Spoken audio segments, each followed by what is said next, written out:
This is a ticket to the party. Evening, boys. First service. You gotta love Mohammed. Oh! That is a moment of absolute magic from Federer. It's Murray magic, though. Djokovic, what are you doing? It's phenomenal. He's got quite a large gluteus maximus. I've never seen anything like it.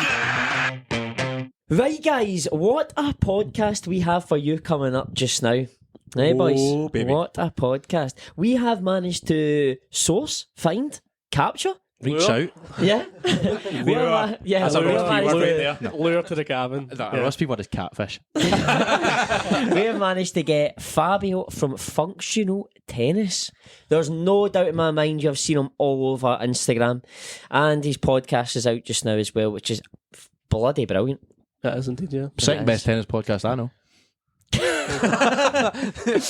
Yeah, Pricey is spot on, but yeah, we've got him, so buckle up, ladies and gents. Let's see what he brings to the cabin, huh? Yeah, Virtually. let's see what he brings. Here's Fabio. Let's go.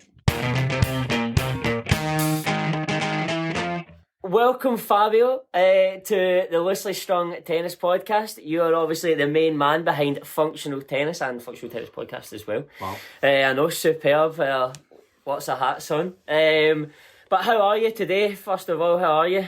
I'm good, thanks. Late in the evening here, the kids are going down, so can't wait till they're down. Get an hour to myself, a bit of peace for a while, but no, all good here. Superb. So we know recently you've been at the more.Check Academy. How was that? And give us a little bit of an insight into what you were doing over there. Well, yeah, I was there last week for a few days, so flew over to film with one of the trainers, Lapo Beccarini, who's the fitness trainer of Holger Rune. Didn't work out. I didn't end up doing any film with him, so a bit of a failed trip on that part. But I'd never been to the more.Check Academy, so it was really good to get there and just see what's happening.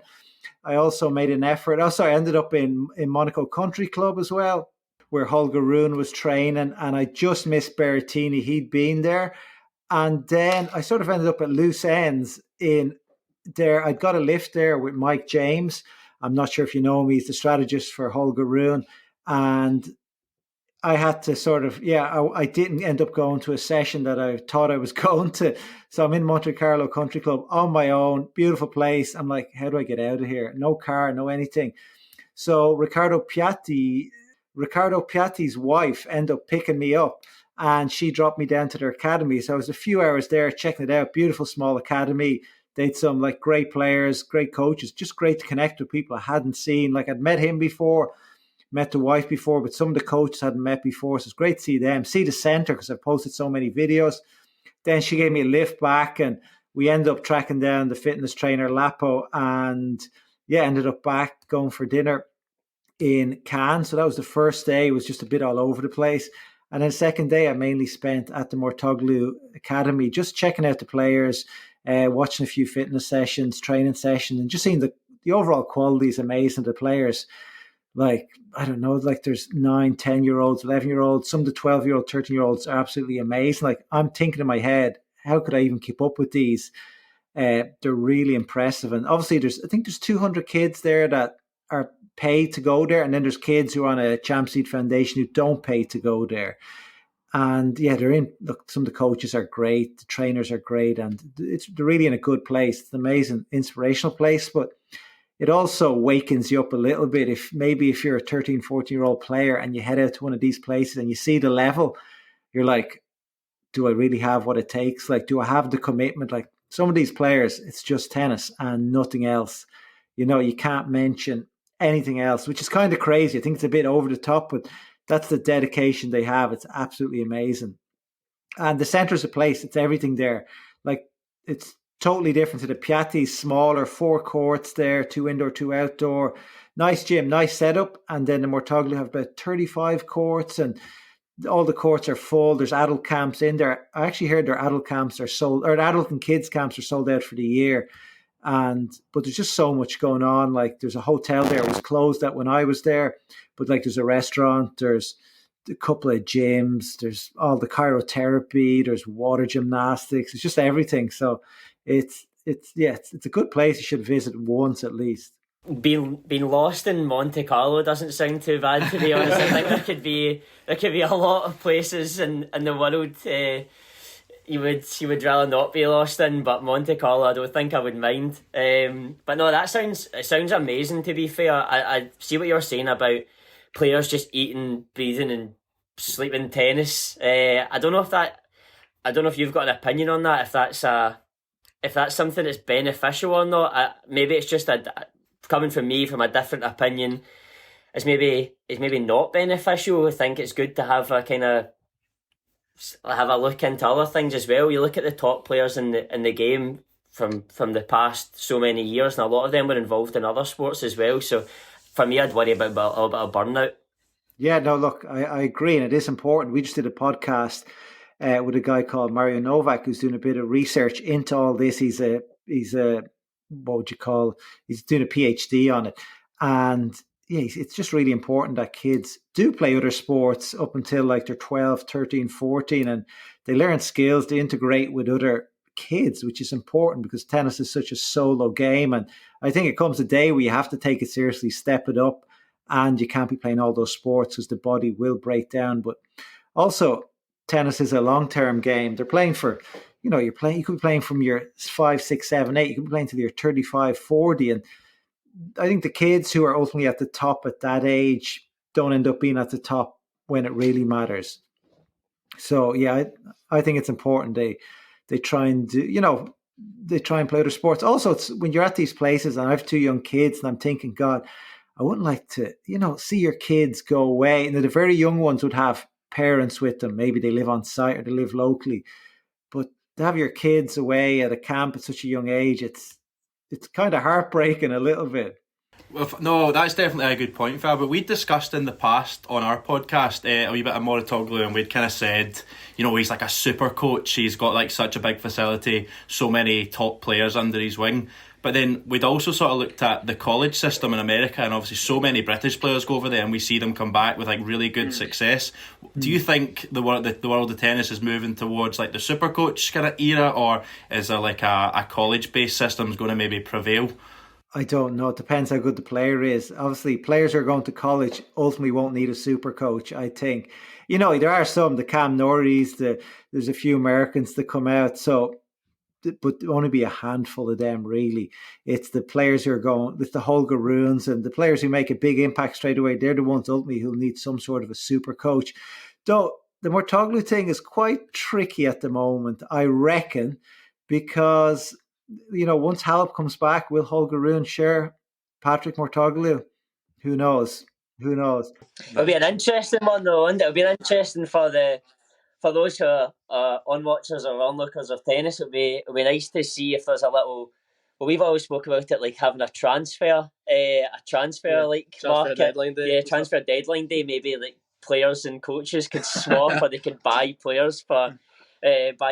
Coaches could buy players, or players buy coaches for the last like day of a year or something. That'd be quite interesting to see. They're too cutthroat, tennis players. They won't allow that. Like the top guys are just assassins, and top girls, it's just about them and nobody else, and they don't want to share anybody or anything. So I think there'd be war if that happened. It'd be interesting though. It would be good. It would be that we said before. Tennis needs to grow in a different way. It needs to get new people watching, a new audience. So anything to change it up a little would be quite good. My next question for you though is, what really made you get into what you do? What was the switch when obviously you played before, but what was the switch that made you go into like this more business side, like the social media podcasting side, and what was the moment you thought, right, I need to go and do this? I just went with the flow, to be honest. I would have played a bit I played with a bit as a kid, and I played like 17, 18. I wasn't really that good in the grand scheme of things to get a good US scholarship. Sort of stopped playing and then took it up a little bit. Then I got into weightlifting and then decided in my late 20s, I better give this tennis a go again. I got into it, and I used to live beside the National Training Academy Centre in Ireland. So I used to go in and hit with the Irish guys there, which was amazing. And that really helped stepped up the level. And then as I hit the mid 30s, I was like, there's a lot of good exercises on Instagram. And I thought, there's some good stuff here. Why don't I like collate it and share it? And I just start doing that and just start growing. And there was never an intention to grow a business from this.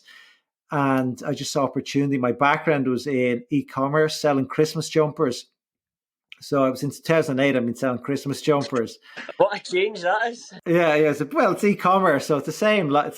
It's a sport, you could say, a just different sport. But it was, so I was like, how can I start selling products here? And back about in 2010, I think I had a tennis app that was like our journals, only it was an app based. And I ran that for a while. And then the coder I had lost the code. It turned into a disaster.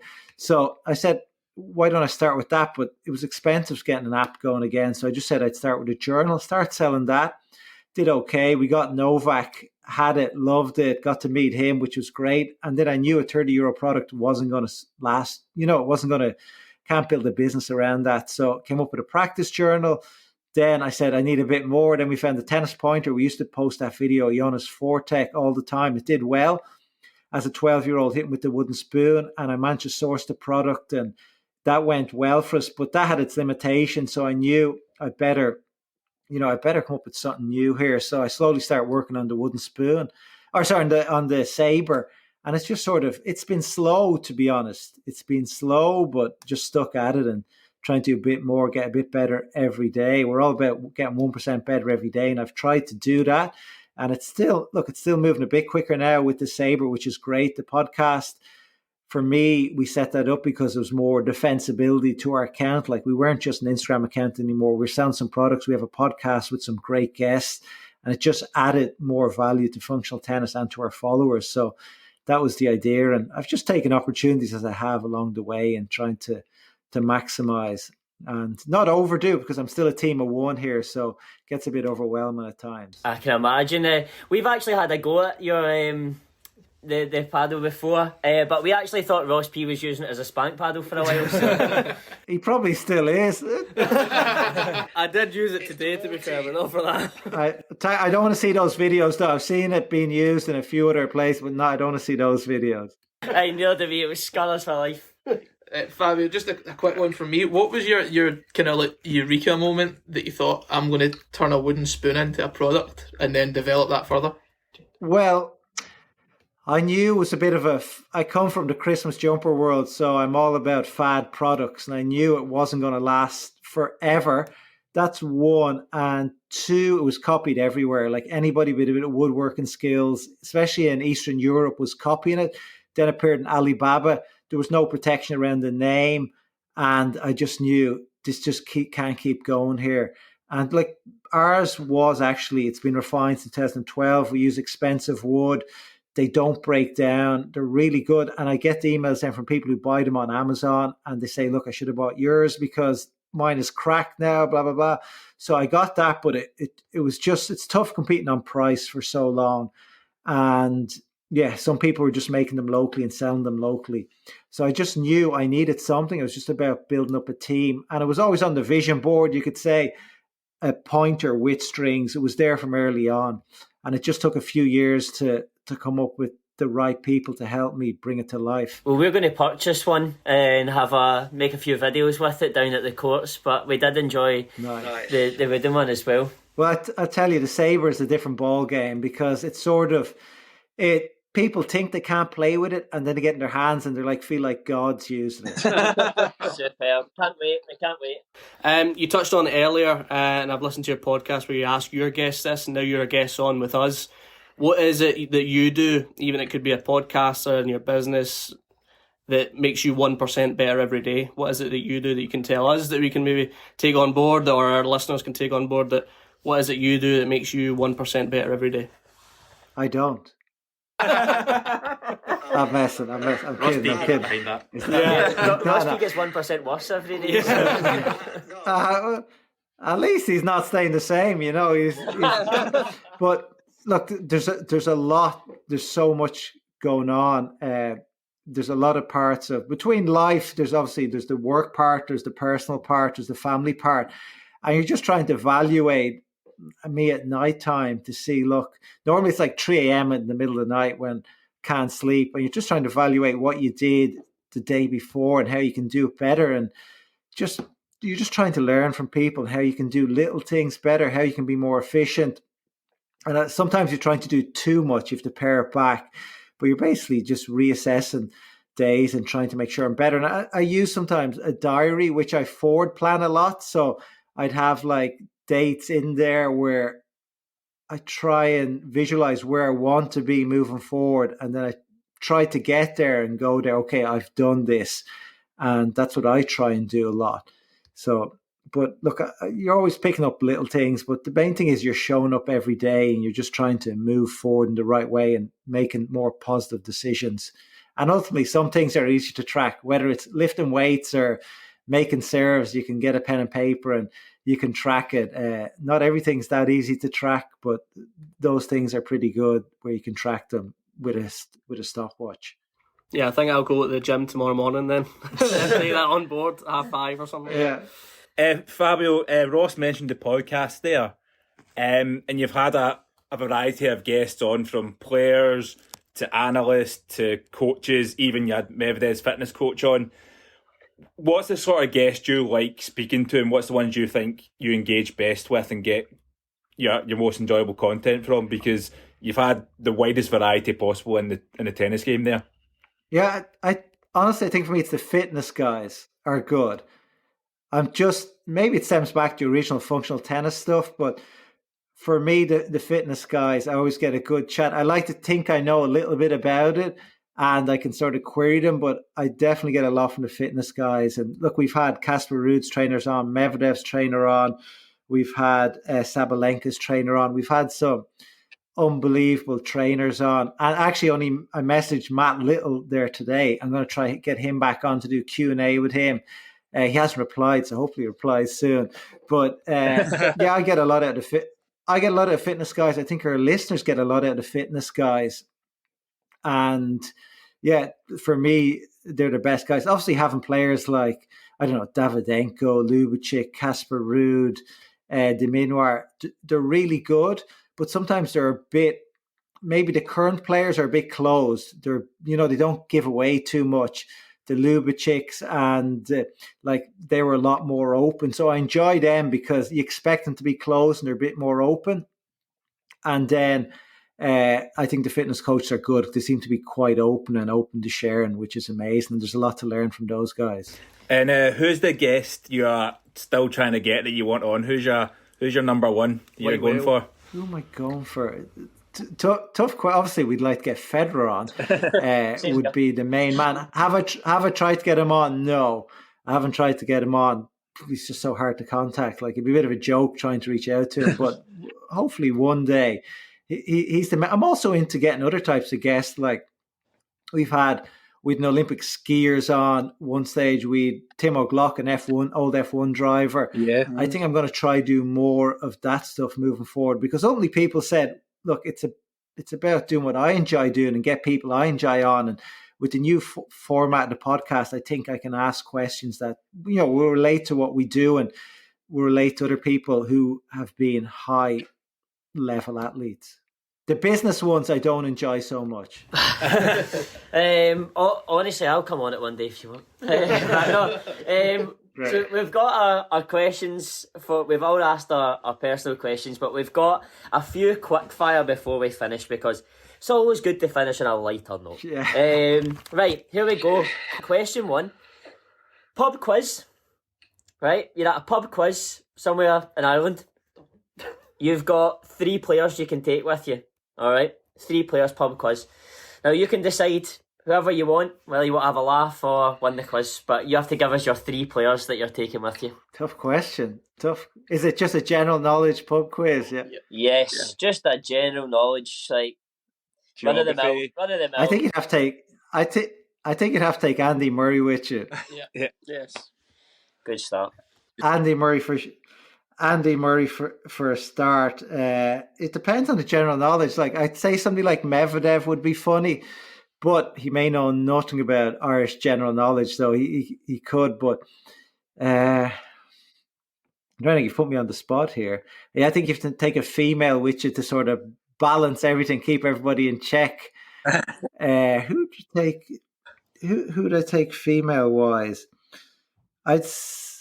you're kind of right. If you say something like Iga, probably a lot of brains, but Yeah, how much that's fun you got to exactly what have. we thought would be Yeah. said as well. I'd take somebody like maybe Coco. Coco Goff could be, a bit of funny. I think she's a bit of brains on top as well. They all have a bit of brains, but you might get a bit of fun. I've seen her TikToks. She definitely likes having a bit of fun. And then I may have to bring some sort of a coach on board as well.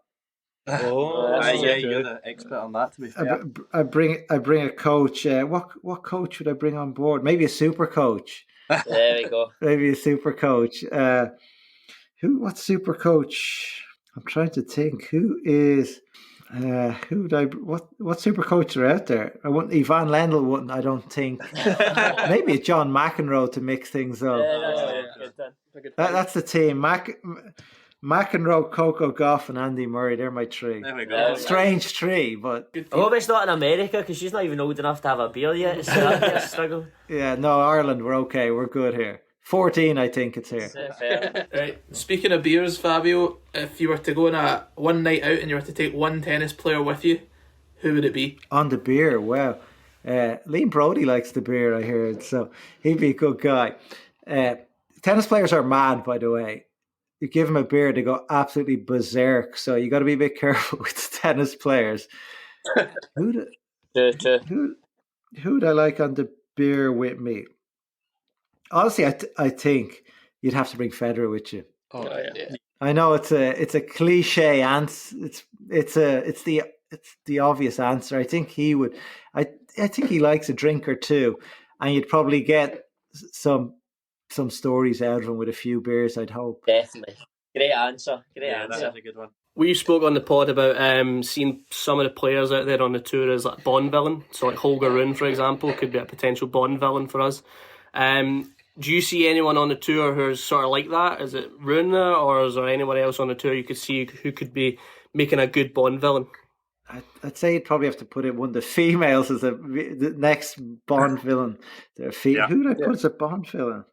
Who would be a Bond villain? Could be Ostapenko. Yeah, I'm trying to.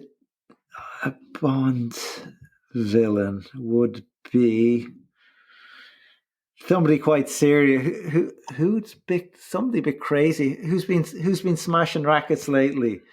Not Ivashka. Ross P. Yeah. Not Ivashka. Bublik. Oh yeah. Yes, he could definitely be one. Yeah. The last one, and this is a bit of a thinker as well, I'm afraid. If you were stuck on a desert island and you don't know how long you're going to be there for, what player would you want to be stuck with you? And also, if you had to watch one match just on repeat for the whole time while you're on the island until you're saved, what match would that be?